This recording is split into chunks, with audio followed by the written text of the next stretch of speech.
Good morning. Good morning. Welcome to the Science of Mind class. I'm Dr. Petra, and we are in the chapter Finding the Christ.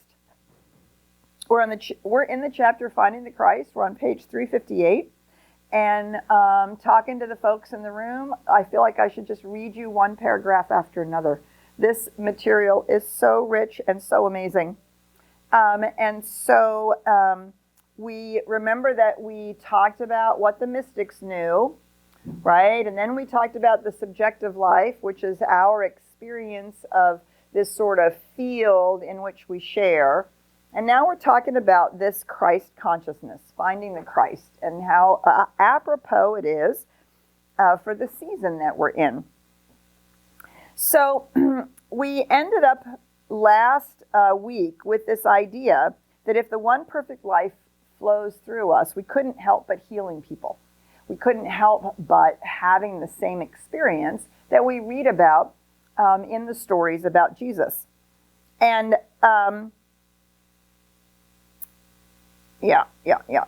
So I want to start here. This is the second full paragraph. These next couple paragraphs could be some of the most important paragraphs in the book as far as I'm concerned. And it is probably some of the most difficult. There is a place in the mentality, right? In our mentality, in the heights of the greatest realizations, which is actually a full-bodied understanding of something, right? A realization is a full-bodied understanding of something. There is a place in the mentality, in the heights of its greatest realization, where it throws itself with complete abandonment into the very center of the universe. It being our mentality, our individual mentality, our ability to think about and understand this universal. There is a point in the supreme moment of realization where the individual merges with the universal, but not to the loss of individuality. Where a sense of oneness of all life so enters our being that there is no sense of otherness, but no loss of sense of individualized self, but no sense of otherness, right? And as we've said before, science of mind always resolves itself into a paradox. How can we have the experience of oneness while still having an experience of individuality and of self? And this is the state that we achieve in deep meditation. It is here, in this state, this mentality, this realization, it is here in this state. Hang on a minute, I've lost my place. It is here that the mentality performs seeming miracles. So it's from this place of being in the universal, but as an individual. It is here that the mentality performs seeming miracles because there is nothing to hinder the whole from coming through. There's nothing to hinder the universal from coming through the individual. Nothing to hinder the whole from coming through. We can do this only by providing the mental equivalent of life. And the fact that as vast, as immense, as limitless as it is, the whole of it is brought to the point of our own consciousness.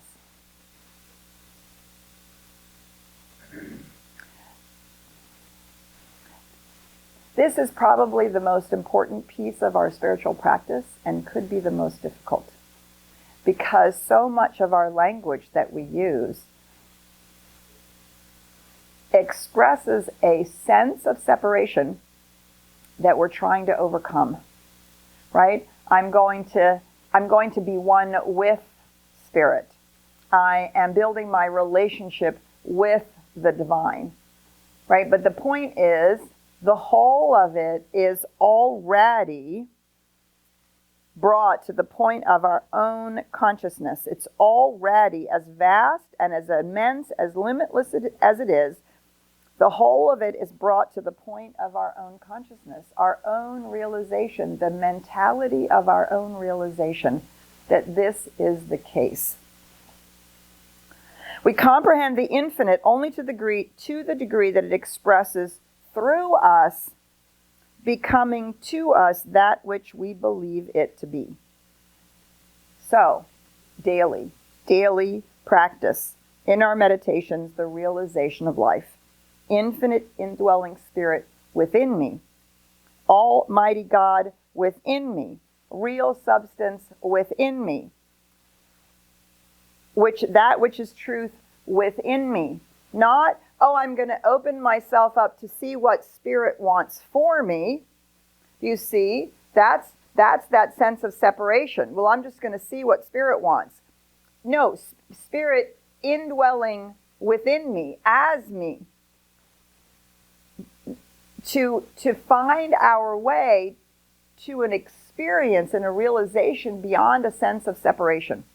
Beyond me, the human, the broken, flawed individual, and this universal spirit that somehow I'm trying to reach or I'm trying to coax in. No, it's already here. And what we're doing is realizing this truth, not making it happen. We're actually realizing this truth, that the infinite is already present as this indwelling. When Jesus said, I am the way, the truth, and the life, no one cometh unto the Father but by me, right? He was saying a deep and profound truth. We cannot come into the Father which art in heaven except through our own nature. The way, the truth, and the light is within us, within each one of us. Right here, through our own nature, is the gateway and the path which leads to illumination, to realization, to inspiration, to the intuitive perception of everything. And so it is the embodied experience. That's what realization means, right? Realization is so far beyond understanding.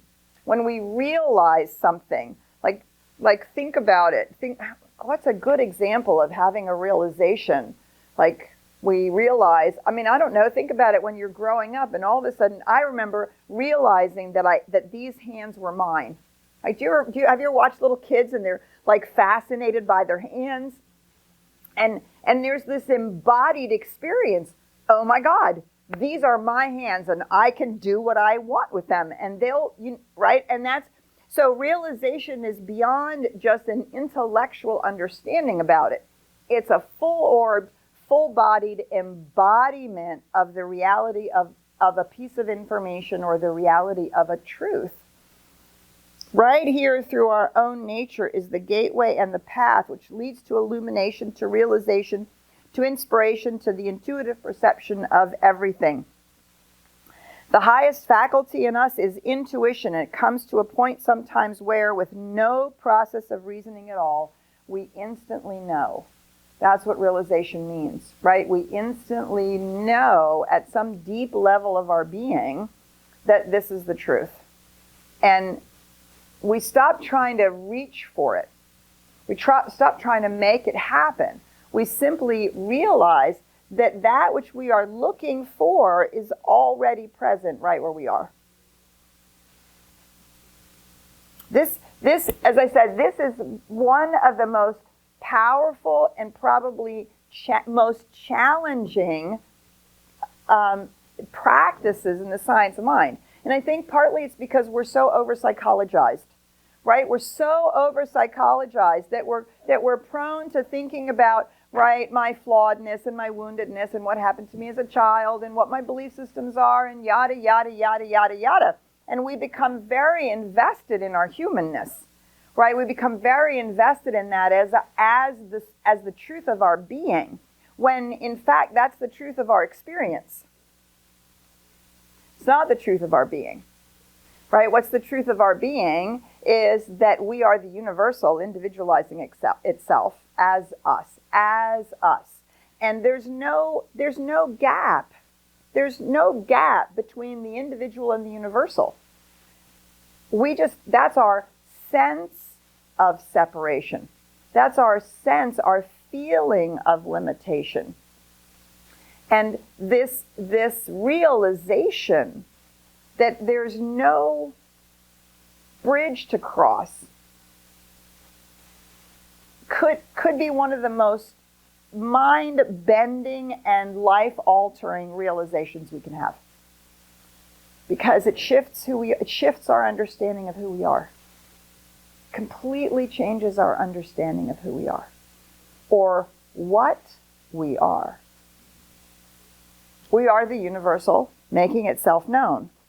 Christ is the embodiment of the divine sonship or daughtership, which has come with varying degrees of power to all people in all ages and to every person in some degree. Christ is a universal presence. It is the universal experience of that presence. When we are experiencing that, when we're having that universal experience of the presence of the universe as us, that's what we mean by Christ consciousness. If we were studying Hinduism or Buddhism, we would say that's what we mean by enlightenment. And if we were in the East, we would say that Jesus, the Christ, was a bodhisattva. Someone who wanted everybody to know this and have this experience, right? In the Eastern traditions, the bodhisattva is the one who stands in the doorway to the universal and ushers other people through. That's right? That's what it means to be a bodhisattva. Not to enter into that themselves, but to stand there and usher people through, because that experience is so real, right? And so palpable to them. They want everybody to have this experience. And so in the science of mind, we do believe that in the unique personage of Jesus, this Christ was more fully orbed than in anyone of whom we have record, at least in the West. Anybody of whom we have record, at least in the West. We do believe that in the person of Jesus, more of God was manifest, not because he was different, but because he was awake.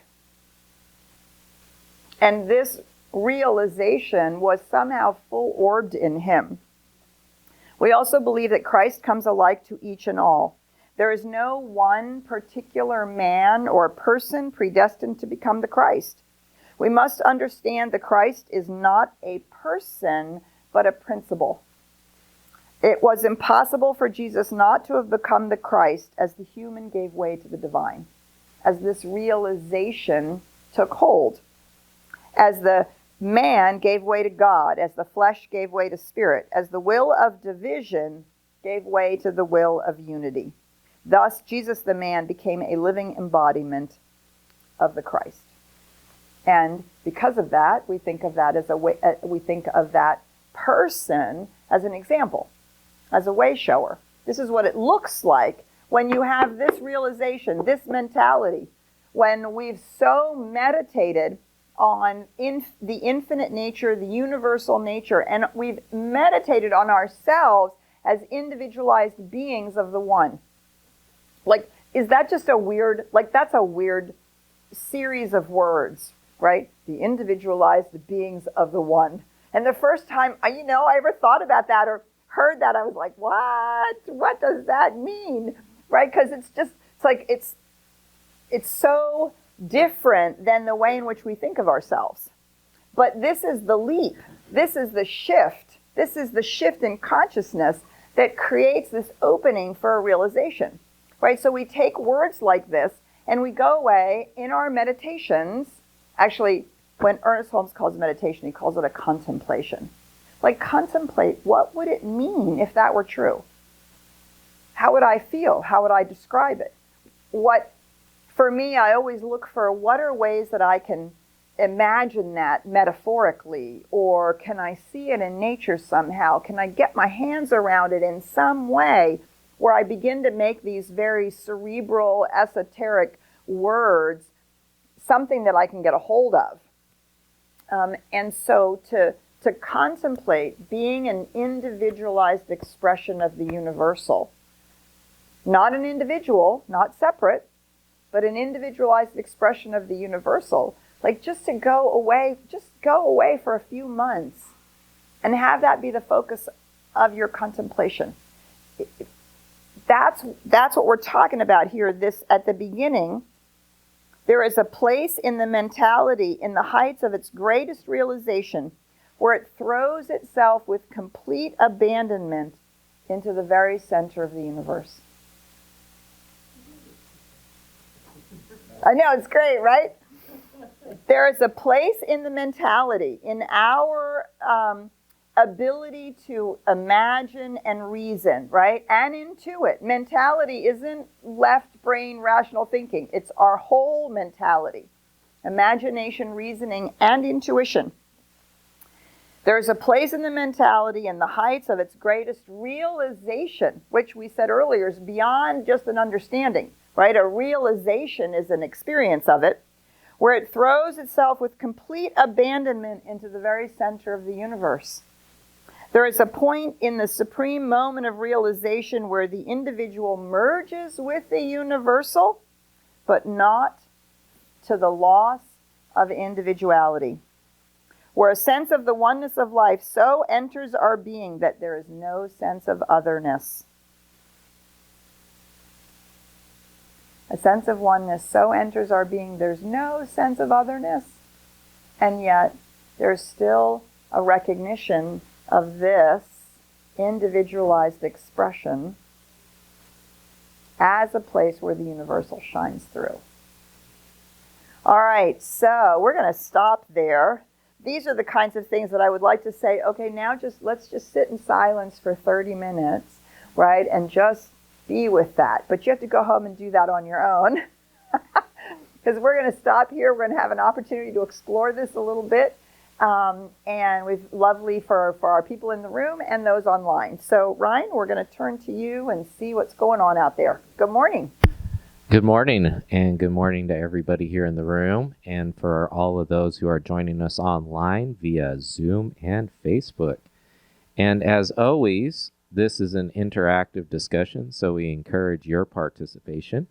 And there's a few ways that we can do that. Anybody here in the room, you can flail your arms in the air like you just don't care.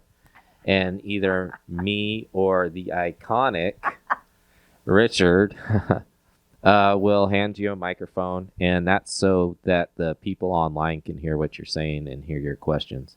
You won't so much hear your voice amplified here in the room. And for those who are online here with us inside of Zoom, you can always put your questions in the comment in the chat, or you can hit the raise your hand icon located down below, and I'll call you into the room. And we're also watching those who are on Facebook, so please put your questions or comments in the chat, and I can bring those into the room as well.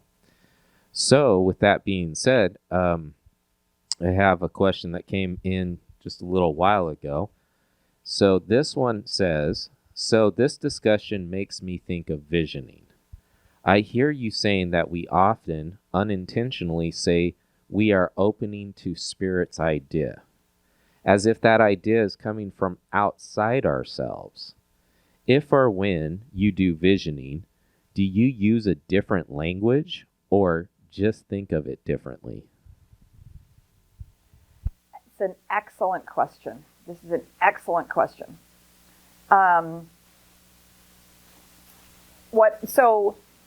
Visioning is a particular practice, particular spiritual practice.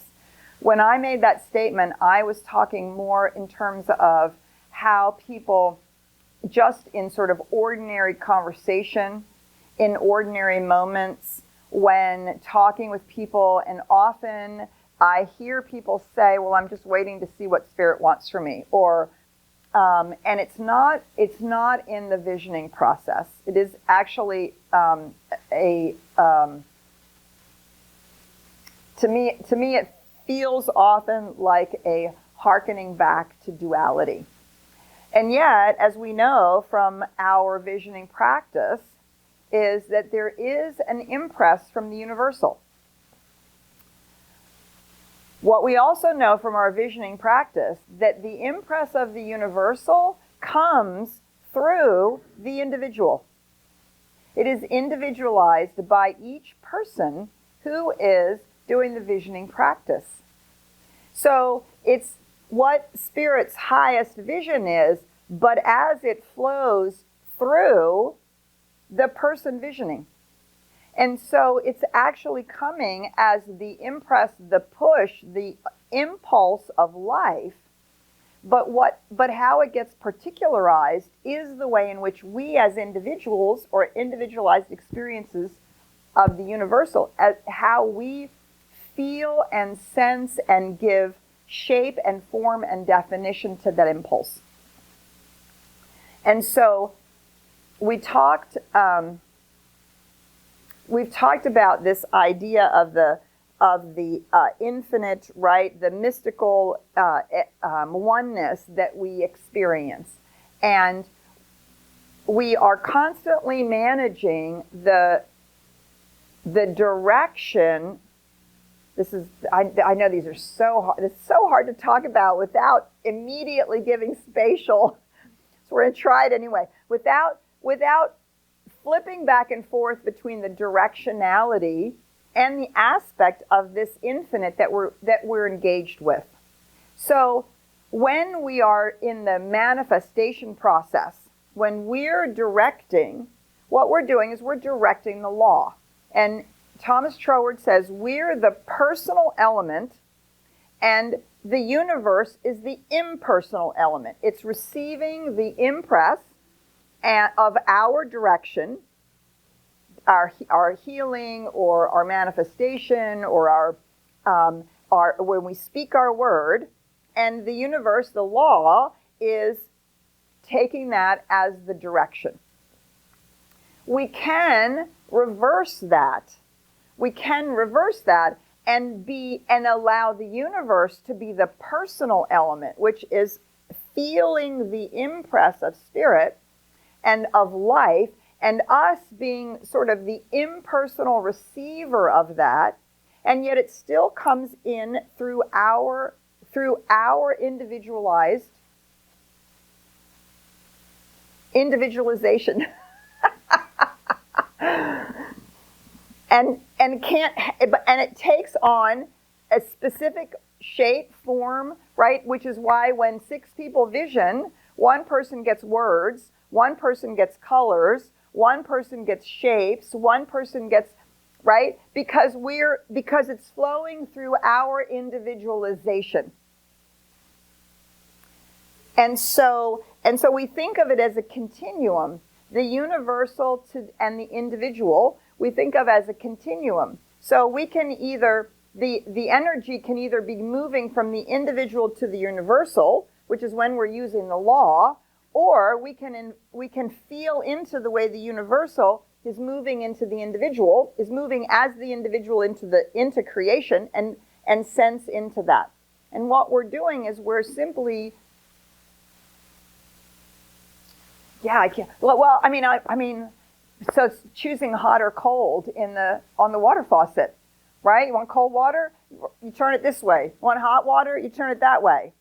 And so what we're doing is we are utilizing the oneness that we are, and we're simply deciding which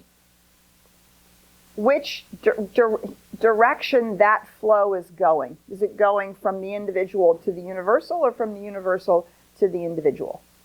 And it's an excellent question. What we don't want to be doing is simply walking around in our life and saying, well, I don't really know what I want. I'm just going to let spirit lay it on me, basically. The problem is that in that sense, the universe only has any direction we've given it before. It has no other direction to use. So it continually recreates what's in our consciousness unless and until we are able to give it new direction, and the new direction can be very non-specific. The new direction can be all my needs are met. That is actually direction to the universe. All my needs are met. I expect that. I walk around the world, all my needs are met. And the universal has to actually respond to that. What we might do then is open to the impress, how might my needs become met? What's Spirit's highest vision for my needs being met? And that's going to flow through us as individuals. And we're going to have a sense of that in relationship to who we are as individualized expressions. For more information on this, I would suggest that one, you take the visioning class that is starting in January. Carol Merlot will be teaching it. It's a fabulous class. And the other thing, because this is a very, it's a very paradoxical and really powerful understanding, is Thomas Troward's Edinburgh Lectures. And he has a chapter in there called The Reciprocal Nature of Subjective and Objective Mind. I think it's the reciprocal nature of subjective and objective mind, I think is the name of the chapter. And he really talks about this reciprocity, this reciprocal nature, and that we're always inviting that movement. It's a great question, right? And of course, because it's a paradox, we want to land on either or. We're either doing this or we're doing that. And the truth is we're always doing both. We just want to pay attention. It's a fabulous, fabulous question. All right, so let's see what else is going on, or any other comments. Anybody in the room, raise your hand. We'll turn to Ryan. Yeah, I just want to poll if anybody here in the room wants to speak or has a question. Share, make a comment. And anybody online, feel free to hit the raise your hand icon. I know it's really hard to talk about this stuff, right? Why do you think that is? Why do you think it's hard for our mind to wrap around it? Is it because of our humanness? Well, it's because our language is inherently dual, right? Our language is designed to say this is a cup and it's not the air surrounding the cup. I have to be able to identify that this is a cup, this is my book, this is me, this is you, right? Our language is inherently dualistic.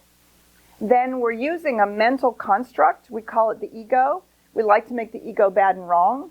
But in fact, the ego is the construct that allows us to manage, in our mentality, the space-time continuum. We wouldn't be able to, we would never be anywhere on time. Well, you might not be anywhere on time anyway, but right? You'd never be anywhere on time. You'd run into walls because you wouldn't realize that there was actually something spatial there, right? So our egoic structures are the structures in which we categorize and catalog and name the world around us. If we didn't really have that, we would not have evolved. We would not have evolved philosophy. We would not have evolved science. We would not have evolved religion. We would not have evolved psychology. We wouldn't have evolved any of these things because we would have no way of thinking about it and talking about it. Just as our bodies are the vehicles in which we move around in the space-time continuum, right? We wouldn't be able to eat. We wouldn't be able to make anything if we didn't have bodies and if we didn't have a way of engaging. The challenge, what causes the problem, is that we think that the way in which the body and the ego structures, which we could call them the structures of our psyche, right? The Greeks called it the psyche. It's the mind, emotion, oneness, which is way more than I'm having a rational thought, left brain thinking, right? The psyche is that entire structure with which we engage in the world. The problem is that we come to believe, let me just restate that. The problem is that biologically we have grown up inside that structure, and unless we have a different realization or a moment of experience of oneness, we live inside a structure of separation. And our language provides that structure. So it's not good or bad, but this is why over the tens of thousands of years people have told stories. They've used myth, metaphor, all kinds of different ways to point to this experience of oneness. That the moment we're actually in that realization of one, of oneness and wholeness, that's all we would say, right? Well, there's one, and then there's one, and we're all one, and then one is one and one. That would be like the extent of our conversation. And so it's very challenging. And you can see even talking about directionality is a spatial concept when the universe in its entirety is already present right here. So to even talk about it from a directional point of view is using a space-time word to speak about something. So here we go. So let's use, I always love to use the law of mathematics. I love to use mathematics, right? Do you go out somewhere and grab the law of mathematics? Do you turn it on when you get your calculator out? No. The law is ubiquitous. It's present right here in its entirety. Whether I know calculus or not, all the laws of calculus are present. Whether I know how to use any of that, it's already all here. And I use whatever part of that I understand, that I've learned, right? But it doesn't live anywhere out there somehow. And see, this is when I start I don't really know how else to talk about it. But it's a great question. And of course, it is why we sit in meditation and we do spiritual practices, so that we can experience these things that are so very hard to talk about. Because the truth is, we can glimpse them in our understanding. We may struggle to talk about it, but we can absolutely experience it. So when have you experienced yourself as an individualized expression of the universal? When have you experienced yourself as that? Maybe you didn't use that language, but when have you had an experience of being an individualized expression of the universal? I know you've had it.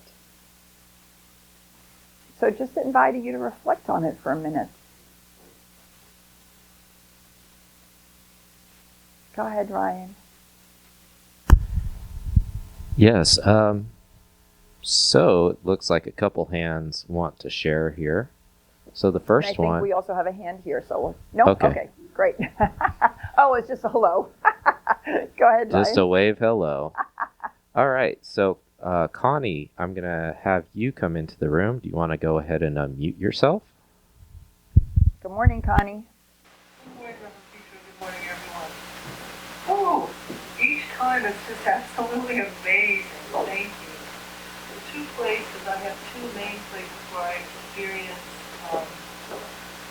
what is it you said? Being an individualized expression of the universal. One is when I'm sitting at the pottery wheel, spinning a pot. Yeah. So present. There's no past, there's no future. I am. Yes. That's the reason why I love it. Yes. And then another one is meditating. And I've told you all before I do transcendental meditation, and it's called transcendental because you transcend the surface of the thought. And Yeah. it's a place where there is no mantra, no thought, only me. And I'm aware of it. Right. But I'm very aware of it. But then what will happen is the rest in the body is deep rest, so deep that it causes stress to be released from the system that is accumulated in the body. And then I come flying out on thought, and that's not a mistake, it's not a bad thing in any way. Just when I notice I'm not thinking about it, I just calm back to it. And the dive may be deep, the dive may be shallow. It doesn't matter, it's up to whatever's going on in my body, mind. Right. Beautiful. Yeah, and Connie, you also bringing up art is a great example of that experience of being an individualized expression of the universal, right? Because the push of life is to express. And there are so many, let's say, potters. And yet Every way that pottery is expressed by each individual is different, because each individual potter is an individualized expression of how life is flowing. And whether that's pottery or painting or music or anything, right? Each of us is individualizing that desire to express. Well, the desire to express is the universal. That's what the universe is doing, seeking to express in life. And through us, seeking to express, and we are a place where it's waking up to the realization that it's seeking to express. And we each do that in an individualized way. And so we can have that experience of the dance between the pot that's being created and us as the potter, right? We're on the one hand shaping it, but as it's also shaping, we're responding to that, right? And we get to see that dance. And I cannot tell you how many artists I have talked to who talk about, I talk to the canvas and the canvas talks back. That's what we mean by this experience of the universal impressing, but then us directing. And in that flow of oneness, it becomes this dance that is almost the steps are so fluid that it's not recognizable, like who's leading at the moment. Is it the universe leading at the moment or me leading at the moment?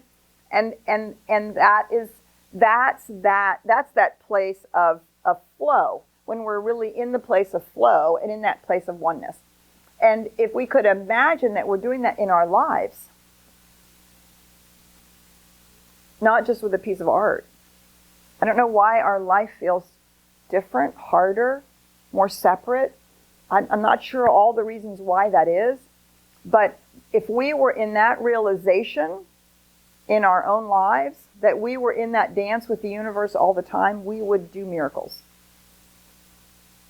That's what that Christ consciousness is. We're going to come right back to you. I saw a hand, and then we're going to come right back to you in the room. All right. So, JL, do you want to go ahead and unmute yourself and join the conversation?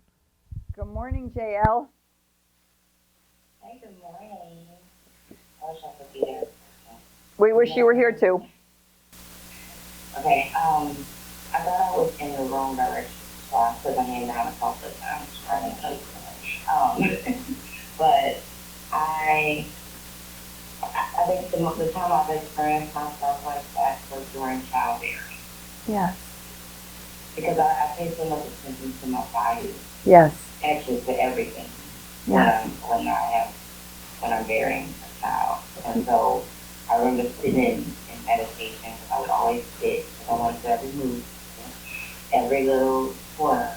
And it was just a powerful, profound blessing or gift, right? And it didn't feel outside of me, obviously. It was very much in me. Right. And it was definitely miraculous. Yes. It's no better word. So. Yes. That is beautiful, JL. And for all the women in the room that have had children, it's like utterly recognizable, right? The urge of life to be born, and yet as a woman, one also has to participate, right? And it's that dance, it's that beautiful flow where there is a presence that is wanting to move, and yet there's something that we have to do to participate. And it's something that, you don't want to miss one moment of. That's really beautiful. Thank you so much for sharing that. All right, so Kyle, here's Richard's going to give you the microphone so the people online can hear you. I was wondering how you would characterize a more receptive rather than active participation with the universal. For instance, going out in nature and responding to beauty. When that happens to me, I'm on the receptive end. Yeah. I'm not really taking anything. I'm not really doing anything, but just opening up to the beauty. Absolutely. except that you had to decide to walk out there. Okay. Right? That was your part. Your part was to decide to walk out there, to walk in beauty, to walk in nature, to be present and to decide to be receptive to it. That was your part. That was the individualized part, right? And then the universe just floods all of your senses and your whole being with it, right? And so, and we can spend long periods of time in just a receptive state or a very directive state, right? They're not, in that sense, mutually exclusive in any way. And our life as a whole is that dance, right? So your part is to construct a life that allows you to go out in nature, to make sure you spend plenty of time in nature, to realize how much you love that, and to keep putting yourself, that's all your directive part. That's your part of the dance, right? And then when you're in nature, nature's part of the dance is to just be present, and then you're in that receptive state and experiencing the presence in that way, right? So the dance doesn't have to be like in the moment, both sides of it. So it's a great question, Kyle, and it's a lovely thing to realize that we're in one of those places or the other all the time. But we can be very much in one place for a long period of time. And then after, for me, I love to do that too. I love being in nature and really feeling filled up by it.